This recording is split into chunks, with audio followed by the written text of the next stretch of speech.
안녕하세요. 조영기의 통일꿈틀 14번째 이야기입니다. 오늘은 한 2번 정도 북한의 마약 실태에 대해서 이야기를 하려고 합니다. 오늘 저의 이야기를 도와주기 위해서 북한에서 의사를 하시다고 오신 최정훈 씨를 하고 같이 하도록 했습니다. 최정훈 씨 간단하게 자기소개 좀 해주실까요? 예, 안녕하세요. 최정훈입니다. 이미 저를 이미 유튜브에서 많이 보신 분들이 계시라고 생각하면서 지금 그냥 제가 보충적으로 말씀드리면 북한에서 제가 이제 청진의대를 졸업하고 신경내과 의사를 하다가 그다음에 이제 탈북하기 전까지 한 7년 정도 이제 남한으로 말하면 이제 예방의학, 전염병 관련해서 이제 일을 하다가 이제 5년 전에 지금 남한에 왔습니다. 그래서 이게 오늘 또 이렇게 제가 또 존경하는 조영기 교수님하고 함께 이제 또 방송하게 되네요. 많이 부탁드립니다. 예. 지금 이 북한의 마약 실태와 관련돼서 굉장히 재밌는 자료가 하나 나왔는데 우리 네. 최 선생 이 뭐냐면 북한인권정보센터라는 곳에서 2017년 북한인권백서라는 걸 지금 이제 발간을 했어요. 거기에 보면 북한 주민의 마약 및 유해성 인지라는 북한 마약 실태에 대한 그가 지금 나와 있습니다. 제목이 북한의 마약 사용 현황과 우리의 과제 이런 형식으로 해서 이제 리포트를 냈는데 요거는 어떤 형식으로 만들었냐면 탈북자를 중심으로 해서 북한의 마약 실태가 지금 어떻게 되어 있는가 인터뷰 관련해서 인터뷰를 모니터링 겸 이제 인터뷰를 해서 조사를 했는데 조사 대상이 1,467명이고요. 그렇게 해서 조사를 했는데 가장 이제 관심이 가는 대목이 어떤 거냐면 제가 이제 책의 중요한 부분을 조금 복사를 했어요. 복사를 한 걸 보면 탈북 연도에 따라서 마약 접촉 경험이 얼마나 되는가. 여기 이제 잠깐 비춰볼까요? 우리 잠깐 좀 보면 여기 보면 접촉 경험이 있다 228명. 또 그래서 16.5%가 그리고 접촉 경험이 없다가 1,078명. 그러니까 접촉 경험이 있는 거가 약 한 샘플 1,467명 중에서 228명이 지금 마약 접촉 경험이 있다. 근데 재미있는 거가 밑에 보면 생산 경험이 33명, 그리고 장사하신 분들이 장사를 통해서 마약을 접촉했던 분들이 32명, 그리고 밀수 경험이 12사람. 이렇게 해서 지금 이 1,467명 중에서 굉장히 재미있는 조사가 나왔고, 또 하나 재미있는 것은 접촉 경험이 마약을 접촉한 경험이 어느 때부터 시작해서 이제 많아졌는가와 관련된 건데 1990년대 이전에는 마약 접촉 경험이 굉장히 수치가 낮아요. 4.7%인데 최근 년으로 들어오면 올수록 마약 접촉 경험이 굉장히 높아진다.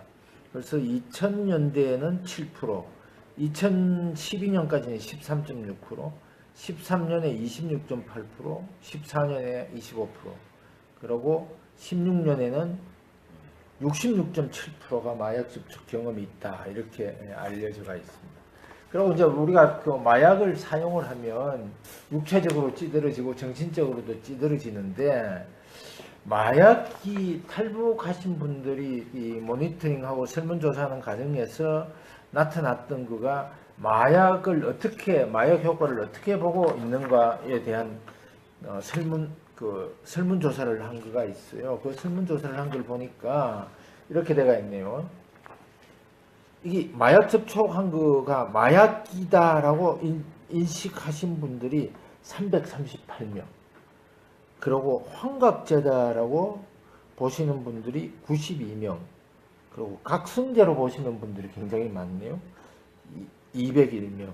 그리고 조금 놀라운 거가 치료제로 보신 분이 293명인데 우리 오늘 저 선생이 이제 북한에서 그 의사를 하다가 오셨으니까 이런 부분에 대해서 조금 말씀을 조금 많이 해줬으면 하는 예, 예. 바람이고, 또 이제 우리가 이 마약 같은 거 이런 거를 해서 정말로 이제 좀 북한 통일이 됐을 때 이 부분을 어떻게 해야 될 건가, 앞으로 대북 지원할 때도 이런 문제도 조금 고려했으면 좋겠다라는 거가 대북 정책을 시행할 때 어떻게 했으면 좋겠다라는 거 저희 오늘 좀 이걸 기획한 그 의도인데, 네. 뭐 일단은 뭐 예전에 경험하셨던 거 뭐 이런 거 좀 말씀을 해주시죠.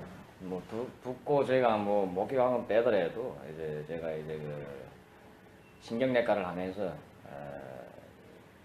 그 지금 남한식으로 표현하면 신경정신과 인역인데, 이제 제일 많이 보는 중환자가 이제 뇌졸중 환자, 뇌출혈, 뇌혈전 이런 환자들인데, 북한에서는 아마 이제 최근 들어 지금 제가 북한의 보건의료 현황에 관해서 지금 제일 강조하는 부분 중에 하나가 이제 북한 주민들의 거듭된 건강 상식, 뭐 인생관을 비롯해가지고 여러 가지 문제가 제기되는데, 이거 지금 사실 보건의료의 영역을 넘어서 이제 문화적인 분야까지 지금 너무나 넓게 파급되고, 이제 그런 문화적인 국가는 이제 엄청 이제 그 이혼이 남지 않습니까?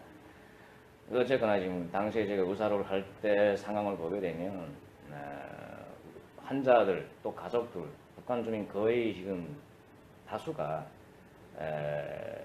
이 아편제제, 또 이게 마약 같은 거, 양귀비 양귀비라든가, 양귀비는 지금 그 꽃이고 꽃, 그 열매자, 예. 그러니까 열매에서 추출하는 그 진액인데, 진액이 그거로 인해 가지고 또 이제 추출한 또 저 마약 같은 것들, 이런 것들이 이제 뇌졸중 예방에 아주 특효가 있다. 또 심지어는 이제 뇌졸중 온 다음에 빠른 골든 타이밍 안에서 이제 이 마약이나 아편제제를 쓰게 되면 상당히 특효가 있다. 이렇게 지금 알고 있는데, 물론 뭐 의학적으로 봤을 때 전혀 의미가 없는 건 아닌데, 이게 지금 이제 그 상식적으로 너무 이제 과도하게 지금 그게 하다 보니까 일반 사람들이 마약이나 아편 진액을 이렇게 뭐 사용함에 있어서 거부감이 전혀 없다는 거죠. 그러니까 치료제다. 예, 예방 및 치료제다 하기 때문에 이제 그 주민 차원에서 이제 그 마약이나 아편제제에 대한 그 거부감이 없는 걸로 인해 가지고 이제 이 마약이 남용되고 있는 상태가 이제 문화적인 거부감이 없이 그냥 파급되고 있는 거죠. 그리고 이제 그 외에도 뭐 이전부터도 뭐 아마 남한테 옛날에는 이 설사 60년대 뭐 이럴 때는 설사 뭐지 뭐 같은데 이제 뭐 아편 진액을 사용했지 않습니까? 이제는 사용 안 하지만은, 뭐 북한은 뭐 지금도 뭐 아편이 가장 그 효과적인 이런 걸 쓰고 있고 알고 있고 이렇게 하고 있죠. 그런데 이제 여기서 그치는 게 아니라 이제 제가 보니까 젊은 여성들인 경우에 마약을 사용하면 이제 피부가 고와진다. 마약 사용해서 피부 고와진다? 그거는 뭐 사실 마약 작용 기전이 없거든요, 사실은. 그 제가 그 가만히 생각해 보니까 마약을 사용해서 피부가 이뻐지는 게 아니라 결국에는 이제 그 마약을 사용하면 잠 안 자고 밥을 안 먹고 뭐 이렇게 하다 보니까 항상 각성되어 있으니까, 그러니까 이제 이게 그 다이어트 다이어트용도 되고 이제 피곤해가지고 이제 피부가 창백해지는 거죠. 피부가 뽀얘지는 게 아니라 창백해지는 거죠. 그게 제대로 표현하면, 그걸 지금 그 젊은 여성들인 경우에는 이제 마약을 하게 되면 이제 피부가 이뻐진다. 건강이나 또는 치료제에 대한 상당한 오해에서 이제 비롯된 거죠. 완전히 남용으로 번진 거죠. 지금 여기 조사한 거를 이렇게 봤더니 뭐 다이어트 약이다. 또 양귀비는 소량의 치료제다. 뭐 조금 전에 우리 선생님도 말씀을 하셨지만 뭐 그 설사약이나 이질 같은데 이런데 이제 사용을 했는데, 지금 이거가 이제 제일 큰 문제가 사실은 중독의 문제잖아요. 그렇죠. 예. 이 중독의 문제가, 중독이 되면 조금 전에 이야기한 것처럼 하얘지는 것이 아니라 창백하는 게 이거 지금 그런 측면에서는 신체나 건강에 굉장히 위해하고, 그렇죠. 그리고 이제 마약이 중독이 되면 사실은 마약이 없으면 스스로 생활하기가 굉장히 곤란하니까 정신적 장애 같은 그렇죠. 이런 것도 일으킬 거고 뭐 이런 거인데, 그 신뢰된 이야기이긴 합니다만 북한에서 실질적으로 의사하시면서 그 마약 이런 거를 조금 뭐 제가 직접 사용했냐. 저는 그 마약의 해독성을 알기 때문에 저는 안 하죠. 그래서 그 환자들이 그러니까 북한 주민 이제는 거의 무슨 뭐 거의 모두라고 해도 과언이 아니죠. 이제는 그 과거에는 아편 그 진액을 다 비상용으로 가지고 있었다면 설사용이라든가 뇌졸중용이라든가 그리고 또 이제 그런 것이 이제 최근 들어서는 이제 마약을 다 가지고 있거든요. 예, 그래서 일상생활. 그래서 제가 아무리 제가 그걸 마약의 해독성을 아무리 설명해도 이해를 안 하더라고요. 처음에는 들을 때는 의학적으로 하면서 듣는 척 하는데 후에 보게 되면 그냥 마이동풍. 그래서 왜 그러냐 보니까 이제 일단 의학 상식이 부족하고 두 번째로는 이제 북한 사람들이 그 인생관하고 연결된 겁니다. 그래서 북한 사람 삶이 한정 열악하고 아무리 내가 잘나고 경제적으로 돈 좀 있고 장사가 좀 하고 돈 좀 있고 뭐 사회적으로 어떤 지위에 있다고 해도 사실은 뭐 말 한마디 잘못하면 수용소 갈 수 있는 그런 게 북한 사람들이 일상적인 환경이지 않습니까? 그러다 보니까 이제 아마 그런 걸로 인해 가지고 북한 사람들이 인생관에서 뭐 어떻게 길게 비전 가지고 사는 게 아니라 짧고 굵게 살자 이런 게 아마 인생 가치관이 있기 때문에 그런 마약 관련해 가지고 뭐 내일 무슨 어떻게 병 걸릴지 말지 모르겠고 지금 당장 내가 쓰면 머리 아프던 게 안 아파지고 피곤하게 해소되고 하니까 쓰는데 그게 아무리 의사가 말해도 듣지 않죠. 그거는. 일반적으로 보면 사회주의 국가의 사람들이 알코올 중독자들이 많다고. 과거 구소련이 그랬죠. 그게 이제 압박을 많이 받고 뭐 스트레스 해소력이죠. 그게. 정신적 지금 말씀하신 대로 그 스트레스를 많이 받으니까 알코올 그러니까 같은 게 그런 독재 사회일수록 현실은 바꾸지 못하니까 내가 바꾸자. 다시 말하면 적응하는 현실 도피.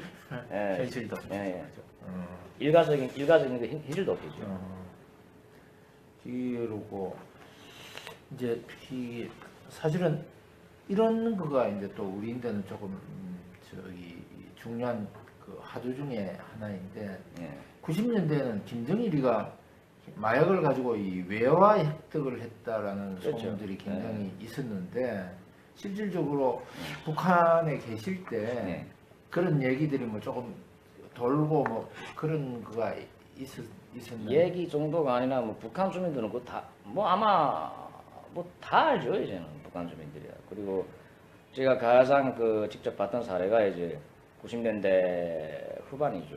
그게 99년도든지 2000년도든지 아마 2000년도 전후였던 시기인 것 같습니다. 그때 청진에서 국가보위부 산하 위아버리 황남이라는 사람이 있었는데 위아버리 사장했는데 황남이라고. 황남이. 황남. 황남.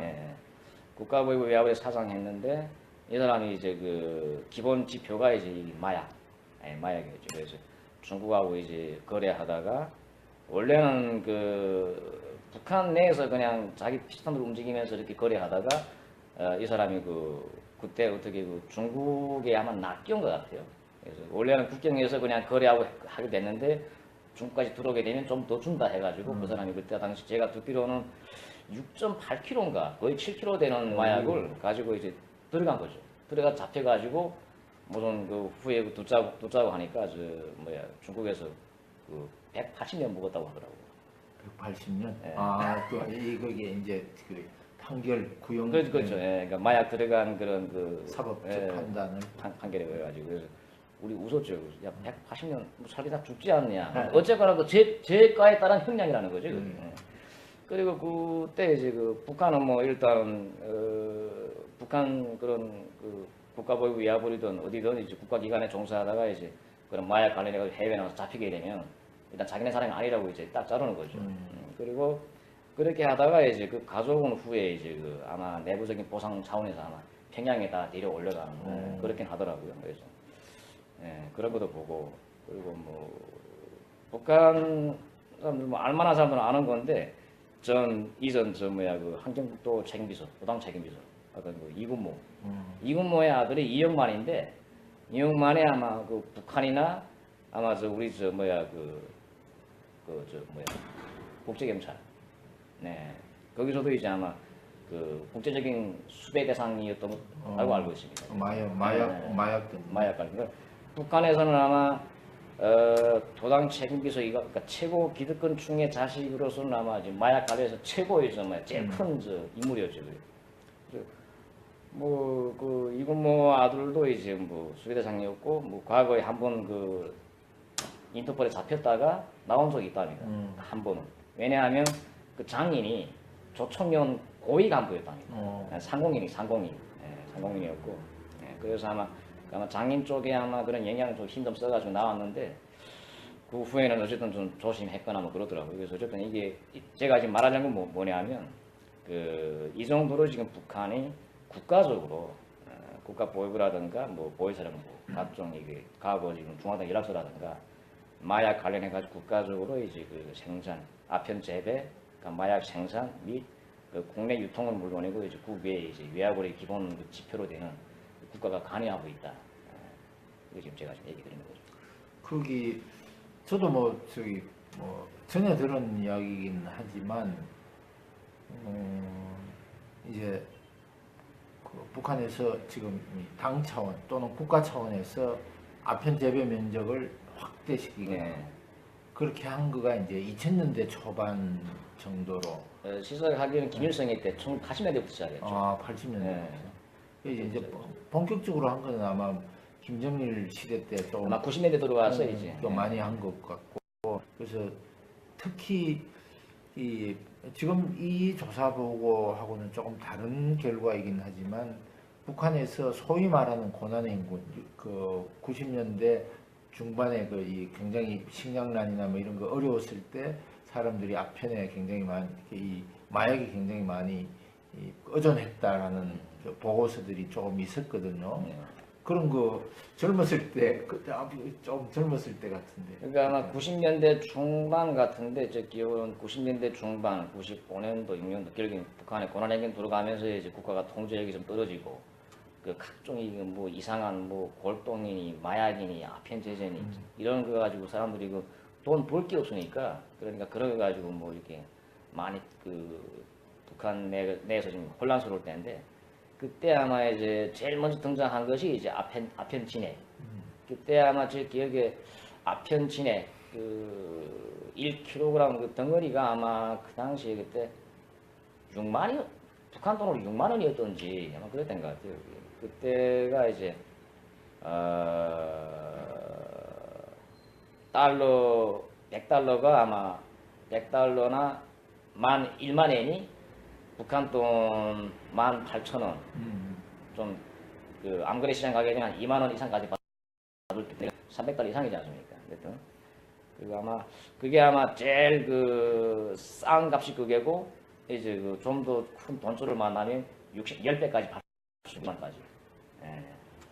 그래서 그렇게 아마 그 가격이 정해졌던 것 같고 그 이후에 이제 좀 더 그게 이제 그 우리 한경북도에 나남제약 공장이라고 있습니다. 나남제약이라고 나남제약. 예. 거기서 생산한 아편이 중국에까지 소문나가지고 뭐 순도라든가 이런데 그래서 나남 지약 마약만 가지고 오라 돈 달아내려 주겠다. 그래가지고 그때 아마 그 마약이나 그 아편 진액 같은 이거 가지고 이제 그 장사라든가 또 그 하는 사람들도 이제 샘플도 사용해봐야 이제 그 순도라든가 효과를 알 수 있으니까 그래서 점점 사용자가 늘어나고 뭐 이런 그 그게 아마 90년대 중반 이후부터 활성화되기 시작했어요. 지금 뭐 시간이 이제 거의 우리 약속된 시간이 거의 다 돼가는 것 같은데 이제 이 거의 북한의 마약이 사실은 우리가 생각하는 것보다는 조금 이 마약 중독 현상이라고 그럴까 또는 확산돼가 있는 현상이 심각한 것 같아요. 근데 이제 이거를 지금 우리가 대북 정책이나 이런 거 할 때 우리 의사의 입장에서 어떻게 하는 거 가장 좋을 것 같아요? 그 뭐 일단 우리가 뭐 마약을 들여보내는 건 아니지 않습니까? 그런데 어쨌거나 이제 그 북한의 현재 보건의료 환경, 뭐 보건의료 인프라라든가 각종 보건의료 현황, 시스템 운영이라든가 모든 것이 열악하다는 다 알려져 있는데 북한 내에서 지금 돌아가고 있는 실정을 봤을 때 이제 외부에서 그냥 이제 그 영양제를 주입하듯이 그냥 그 뭘 주기만 해서 되는 상황은 아니다는 거죠. 안에서 이게 지금 다른 정도로 쓰이고 이거 하기 때문에 대북 지원을 하든 뭘 하든 모든 대북 정책은 과거의 교훈을 삼아서 이제 우리가 이제 어떻게 하는 게 과연 지혜롭고 남한이나 북한이나 또 앞으로는 언젠가는 이걸 통일 한국 이후에 이제 대처해 가지고 우리가 이제 좀 길게 봤을 때 어떻게 하면 과연 좋겠는가 하는 그런 그 고민이나 그런 현명한 대책들이 나와 있다고 생각합니다. 오늘 굉장히 중요한 말씀을 해주신 것 같아요. 이제 대북 정책할 때 뭐 인도적 지원, 취약계층에 대해서 지원하는 것도 굉장히 중요하지만 본인에게 전달된다면, 그렇죠. 근데 이런 마약의 실태나 이런 거를 사실은 우리 정부가 조금 관심을 가지고 파악을 하고, 그리고 그거에 대해서 적극적으로 치료할 수 있는 어떤 방안을 마련해야만 악이 통일되고 난 뒤에 사실은 건강한 사회의 그렇죠. 그 국민의 구성원으로 될 수 있는 거 아닌가라는 생각입니다. 다음 주에는 이제 또 북한 당국이 실질적으로 어떤 마약에 대해서 제조하고 했는 건지에 대한 것도 우리 한번 좀 봐봤으면 좋겠어요. 뭐 북한 내에서도 뭐 공공연하게 위해서는 터진 사건들이 많으니까. 뭐 몇 가지 정도 네. 좀 그 사례를 들어서 말씀을 해주셨으면 고맙겠습니다. 자, 오늘은 북한의 마약 실태 제1탄에 대해서 보내드렸습니다. 오늘은 주로 뭐 현황 정도로 말씀을 드렸고, 다음번에는 2주 뒤에 할 예정입니다. 다음번에는 북한 당국이 이 마약 제조를 해서 외화벌이를 어떻게 했고 어떤 과정을 벌켜왔는지에 대한 것을 저희들이 조금 봐볼까 합니다. 자, 오늘 조영기의 통일 꿈틀 여기서 마치도록 하겠습니다. 감사합니다. 네, 감사합니다.